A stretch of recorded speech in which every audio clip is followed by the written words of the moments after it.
Pemirsa, kembali ke Dialog Indonesia Business Today dengan tema Outlook Bisnis Telekomunikasi ke depan. Kita tahu bisnis itu ada produser, ada juga konsumen. Apakah konsumen itu di level pribadi, apakah konsumen itu di level daripada korporat. Namun demikian yang sering lemah di negara kita adalah lemahnya daripada sisi pembeli, sisi konsumen. Nah, untuk ini maka sering didengungkan perlunya keberpihakan pemerintah untuk melindungi hak-hak konsumen.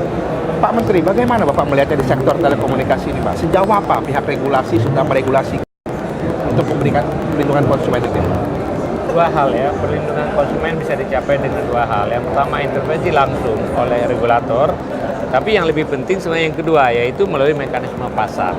Hari ini teman-teman ini sudah berkompetisi luar biasa. Dengan demikian maka konsumen yang diuntungkan ya. Jadi nanti konsumen kita sudah pinter seperti Pak Rahmat kemukakan. Kalau ada operator yang misalnya tidak jujur atau tidak bisa dipercaya atau kualitasnya tidak baik, itu akan dihukum oleh konsumen. Oleh sebab itu teman-teman ini dalam iklim yang kompetisi seperti ini nggak bisa seenak gue. Nah, ini perlindungan yang seperti ini yang sangat efektif. Lain halnya dalam iklim monopoli. Monopoli konsumen tidak punya pilihan. Oleh sebab itu dalam iklim monopoli yang harus intervensi kuat adalah pemerintah. Tapi dalam iklim sekarang pemerintah tidak perlu lagi banyak mengintervensi secara langsung. Walaupun kita menyiapkan aturan-aturan yang semakin jelas, sehingga kalau konsumer dirugikan, mereka punya mekanisme. Ya, ada BRTI, BRTI hari ini makin powerful. Saya berdayakan mereka supaya mereka bisa menerapkan peraturan, bisa melindungi konsumer. Kalau misalnya konsumer dirugikan, bisa komplain kepada BRTI. Kemudian misalnya banyak sekarang ini penipuan-penipuan dengan nomor. Ya, nomor-nomor yang penipuan lewat hadiah macam-macam. Ya. Kita mulai langkah pertama dengan pendaftaran. Sekarang kita juga akan bikin langkah kedua yaitu clearing house. Nanti siapa aja yang mendapat tipuan dari sebuah nomor lapor ke clearing house yang dipimpin oleh BRTI, kemudian nomor itu akan dimatikan. Ya. Akan dimatikan. Terus kemudian kita juga akan melakukan verifikasi terhadap nomor yang mendaftar. Kalau nomor itu asal-asalan nanti akan dilakukan akan dimatikan gitu ya. Dengan demikian telepon ini akan memberikan manfaat yang optimum dengan minimum kerugian kepada konsumen. Saya merasa bahwa makin hari perlindungan konsumer makin baik, makin hari tumbuhnya industri ini akan membuat konsumer lebih better off ya, dan akan menyebabkan harga turun dan semua akan menguntungkan konsumer. Pemirsa, ternyata suatu langkah yang sangat cerdas dan efektif dalam langkah kita untuk melindungi konsumen daripada pemerintah ini. Nah, kembali juga kita ingin mengatakan bahwa kita berusaha mencerdaskan kehidupan bangsa. Tadi Pak Menteri juga mengatakan jangan lupa ada saudara-saudara kita yang perlu kita kasih sarana telekomunikasi yang sekarang belum beruntung, dan itu peran pemerintah. Nah, pada kali ini juga akan ada tantangan suatu MOU yang sangat menarik untuk memberdayakan dari pesantren supaya mereka itu sadar, menguasai, memahami akan teknologi. Silakan Pak.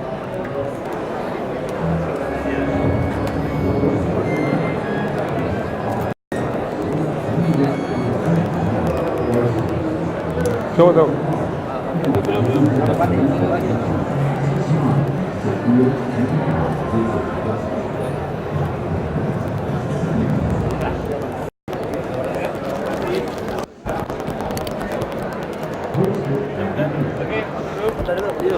Foto Pak.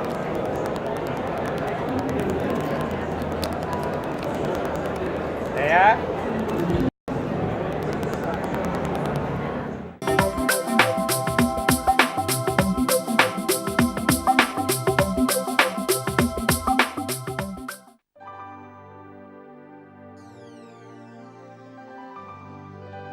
Selalu ada cara smart untuk keluarga modern.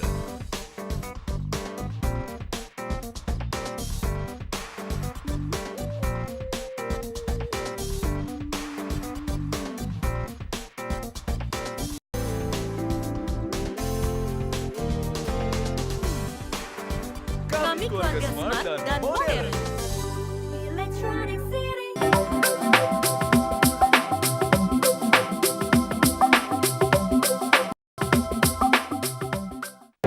Pemirsa, tadi kita saksikan penantangan MOU yang sangat menarik untuk memberdayakan pesantren, memberikan mereka dengan kemampuan menguasai teknologi informasi, teknologi telekomunikasi.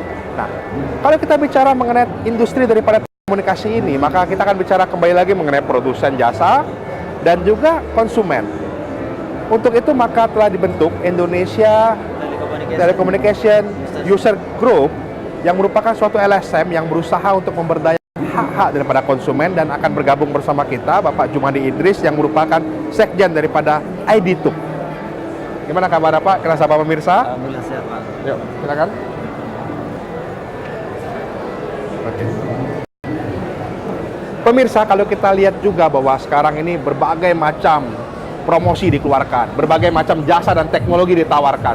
Kadang-kadang konsumen juga bingung Pak, yang ini bilang bagus, yang ini bilang rate-nya sekian puluh rupiah per detik, yang ini bilang free, sekian, hanya bayar sekian untuk 1 jam, ada yang per menit, ada yang per kilobyte, semuanya bingung Pak.